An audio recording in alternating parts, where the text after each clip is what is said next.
આજે આપણે બનાવીશું કારેલાને કાચો લોટ ભરીને શાક. તો આપણે કારેલાની સાલ ઉતારીને આપણે બાફી લેશું.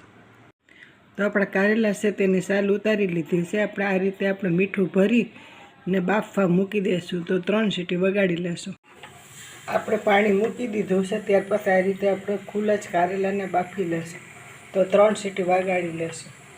તો આપણે ગેસ ચાલુ કરી દીધો છે. કુકરનું ઢાંકણું બંધ કરીને આપણે કુકરને બંધ કરી દીધું છે. હવે આપણે ગેસ ચાલુ કરી દીધો છે. 3 સીટી વગાડી લેશું. આપણા કારેલા બફાઈ ગયા છે. હવે આપણે કારેલાને ભરવા માટેનો મસાલો તૈયાર કરી લેશું. તો આપણે કારેલા ભરવા માટે ચણાનો લોટ લઈ લીધો છે. તેમાં મસાલા કરી લેશું. આપણે હળદરને 1 ચમચી નાખી દઈશું. ધાણા જીરું છે તે 2 ચમચી નાખી દઈશું. તો આપણે ગોળ નાખ્યો છે, લસણ ચટણી નાખી છે. હવે તેલ નાખીને બધા મસાલાને મિક્સ કરીને કારેલા ભરી લેશું. તો આપણો મસાલા તૈયાર છે. તો હવે આપણે કારેલાને ભરી લેશું. તો આપણે કારેલાને આ રીતે બી કાઢીને તૈયાર કરી લીધા છે. હવે કારેલાને ભરી લેશું.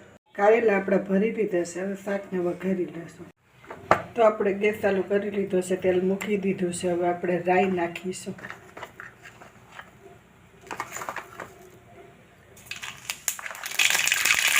જીરું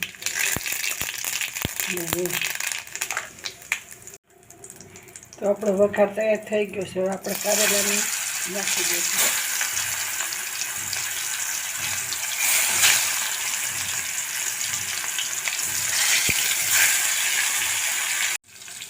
તો આ રીતે આપણે તેલમાં કારેલા સડે છે, તો ચમચીથી આ રીતે આપણે તેલને કારેલા ઉપર નાખી દઈશું.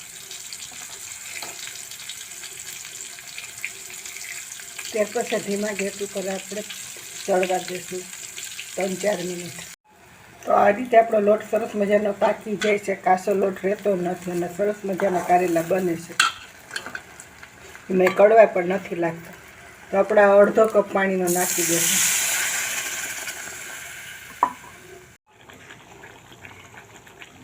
તો આ રીતે સરસ મજાનું રસાવાળું શાક કારેલાનું તૈયાર.